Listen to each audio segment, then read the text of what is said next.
सभापति महोदय, मैं सभी सदस्यों का ध्यान इस ओर आकर्षित करता हूं कि जब अन्न की समस्या उत्पन्न होती है तो सरकार अपनी जिम्मेदारी से बचने के लिए प्राकृतिक आपदाओं को दोष देकर रास्ता निकाल लेती है।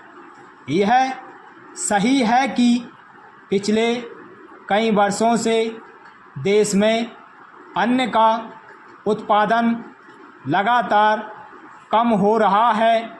सरकार कहती है कि इस वर्ष वर्षा कम होने के कारण बिजली कम पैदा हुई है, लेकिन मैं इस बात को नहीं मानता।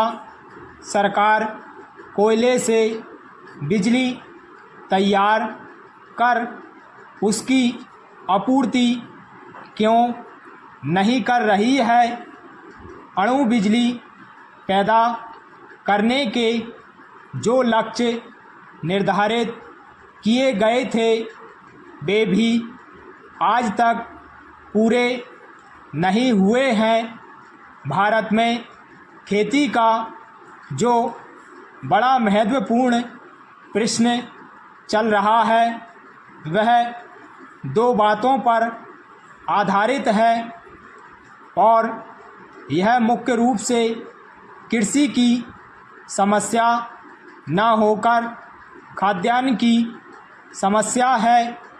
प्रति वर्ष हम बाहर के देशों से करोड़ों रुपयों का अन्न खरीदते रहे हैं और अनाज का उत्पादन बढ़ाने के लिए करोड़ों रुपयों की खाद मंगवाते हैं। कांग्रेस सरकार की तरफ से पिछले 20 वर्षों से हमारे सामने बार बार यह कहा गया है कि भारतवर्ष बहुत जल्दी अनाज के मामले में आत्मनिर्भर हो जाएगा। इसमें कोई शक नहीं है कि हमने अनाज के उत्पादन में काफ़ी प्रगति की है और हम अनाज के मामले में आत्मनिर्भर हो गए हैं, लेकिन उस अनाज का उत्पादन करने के लिए हम करोड़ों रुपयों की खाद विदेशों से आयात करते हैं। पहले हम अनाज का आयात करते थे, लेकिन अब खाद का आयात करते हैं।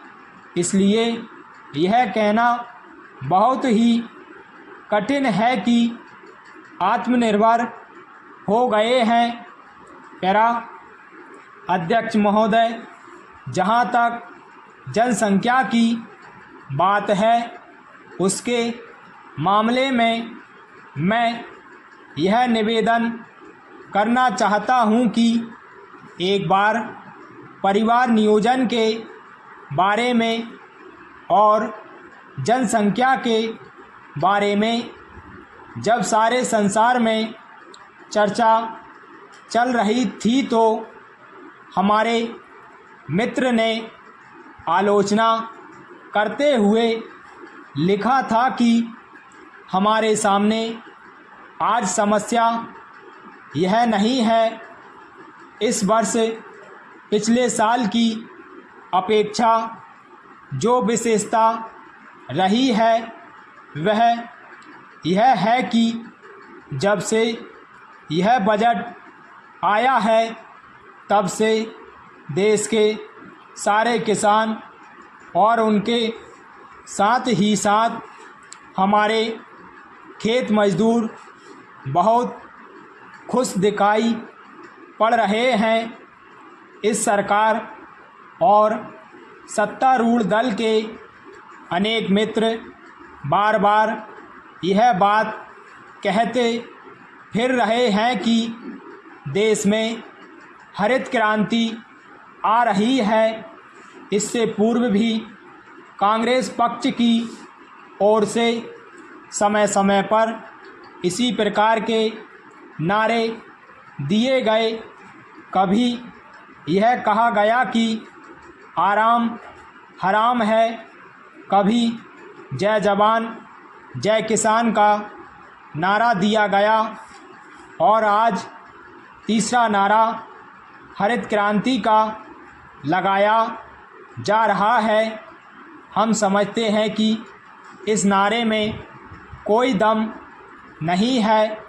इस नारे में इसलिए कोई दम नहीं है क्योंकि यह नारा देखने में बहुत आकर्षक है, बहुत सुंदर है, लेकिन इसके पीछे तथ्य बिल्कुल नहीं है। किसानों के ऊपर कर लगाने की जो बात मंत्री महोदय ने कही है या अन्य मित्रों के द्वारा कही गई है, वे लोग वही हैं जो कभी खेती नहीं करते हैं। उनको खेती के बारे में कोई जानकारी भी